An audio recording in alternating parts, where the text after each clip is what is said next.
Bueno, son las 4:08, el sol de la tarde. Los defensores públicos han jugado un rol importante en los últimos años. Han estado en la polémica, en algunos casos bien valorados por su formación, el servicio que brinda. En otros casos, cuestionadas algunas temeridades. En otros, también reclamando mayor salario y mayor protección para su trabajo. Con nosotros está Laura Hernández, que es la directora de la Oficina Nacional de Defensa Pública, para tratar sobre este rol, su ejercicio y de estos planteamientos que se hacen. Buenas tardes, Laura, bienvenida. Buenas tardes, gracias por la invitación. Para comenzar, en sentido general, ese rol del defensor público, que en un momento un punto alto de la delincuencia y de la discusión sobre el rol de los actores del sistema, se dijo, van acá, pero ocurre que los victimarios tienen una mejor defensa que las víctimas, porque tenemos a defensores muy bien preparados, y en algunos casos, como hay juicios específicos que iban hasta un poquito más allá que ese rol de ser actores de un sistema con reglas de juego que ellos no pueden traspasar, como un abogado contratado con mucho dinero, por ejemplo. Entonces, en ese escenario, ¿cuál es la valoración del trabajo que se ha hecho hasta ahora? Mira, lo primero que el que se cuestione el rol del defensor público, yo creo que nos debe de cuestionar como país, porque lo que cuestiona es lo vulnerable que son los derechos humanos y lo poco que entendemos que se tienen que resguardar. Porque la figura del defensor público es una figura, o el defensor oficial, como se llama en otros países, que existe en toda América. Y en ningún país de América se cuestiona que un defensor o una defensora pública es un abogado pagado por el Estado, pero que es parcial. Y éticamente está llamado para ser parcial. Pero al mismo tiempo, siendo parcial, trabaja para un fin mayor, que es el equilibrio de los pesos y contrapesos en una sociedad. Porque en una sociedad que todo el aparato punitivo del Estado, llámese policía, ministerio público, están contra una persona que no es un delincuente, que no es un culpable, porque no ha sido juzgado todavía en un juicio oral público y contradictorio, que existe una supuesta presunción de inocencia, aunque como que esto en nuestro país parecería que es lo contrario, que hay que probar la inocencia, que no se presume. Sobre todo si se es pobre. Continúa. Por supuesto, muy buen señalamiento.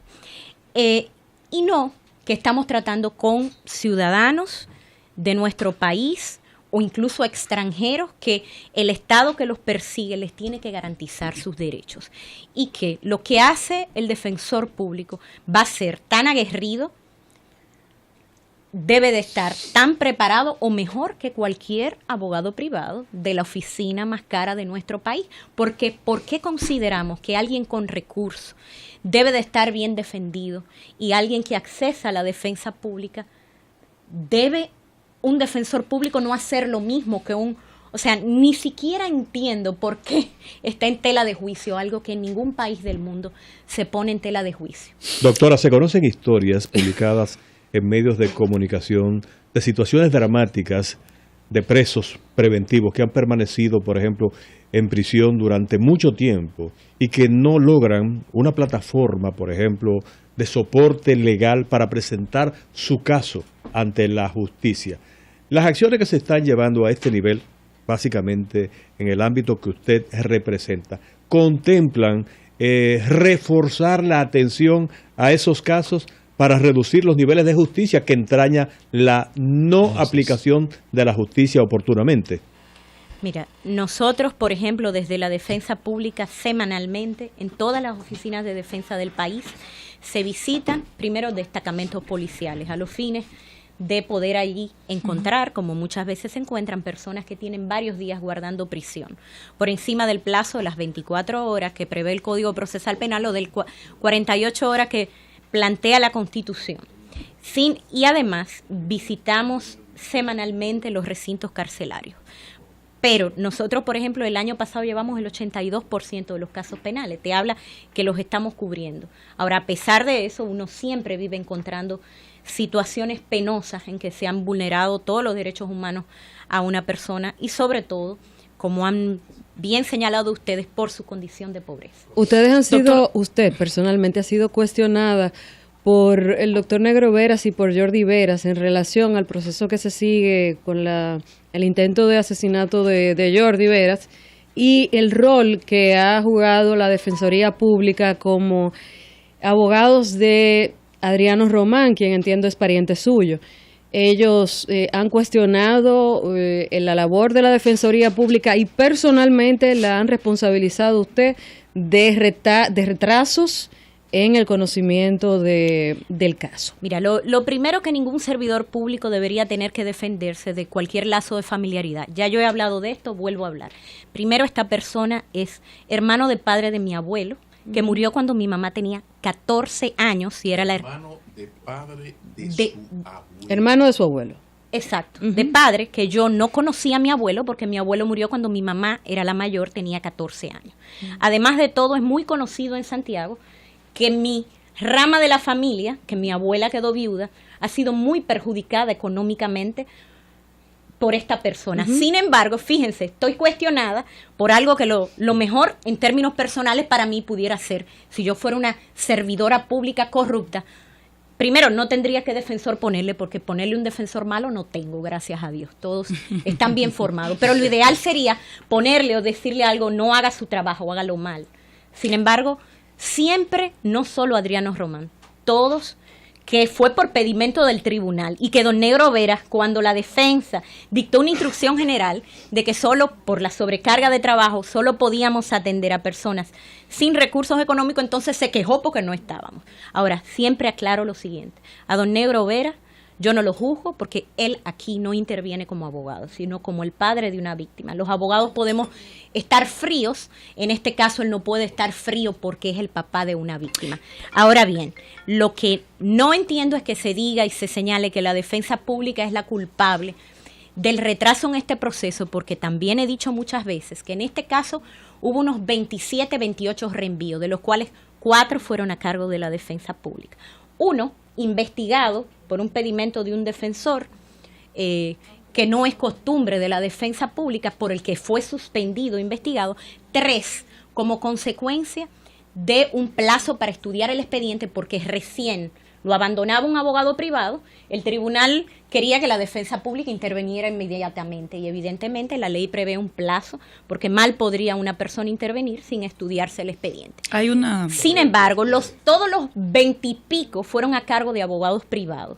Adriano Román tuvo unos 7, 8. Nunca he oído a don Negro Vera hablar mal de ningún abogado privado. Algunos fueron por el tribunal, otros por pedimento de la fiscalía y nunca he visto. Ahora yo lo entiendo, uno no se pelea con lo que va a fallar el caso, eso es lógico. Uno se pelea posiblemente con la institución más nueva en el sistema, que es la defensa pública y menos entendida. Porque lo enfrentaron a la falta. Claro, por supuesto. Es un trabajo, no lo olvidemos. Señor Hernández, ¿cuántos defensores públicos tiene República Dominicana? Primero.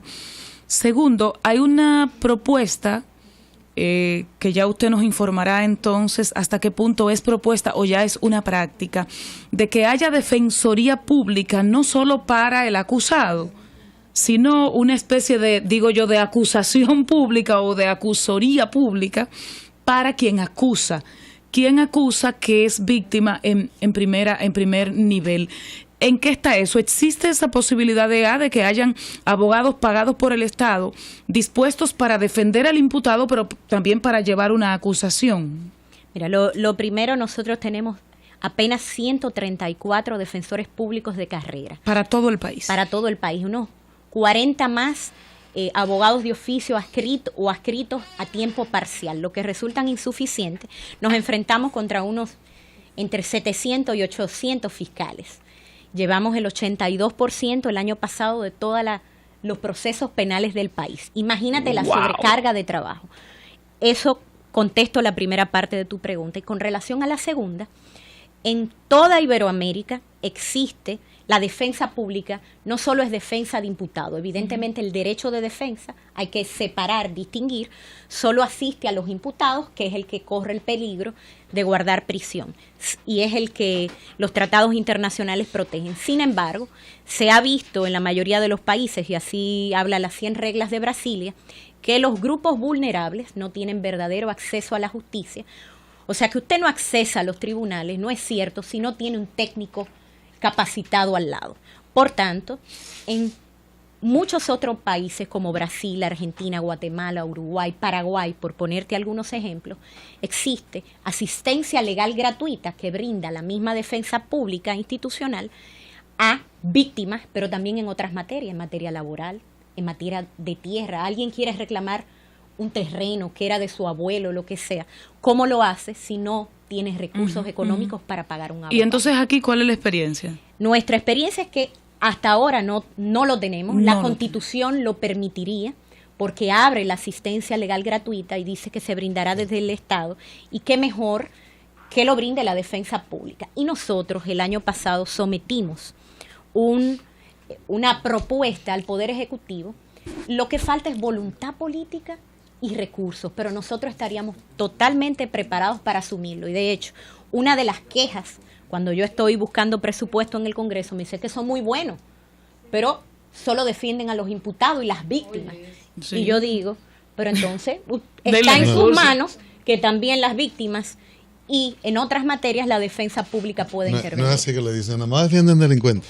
Mire, vamos a comerciales. Regresaremos en breve con Laura Hernández, que es la directora de la Oficina Nacional de Defensa Pública o Defensoría Pública. Cami fuera, Hans.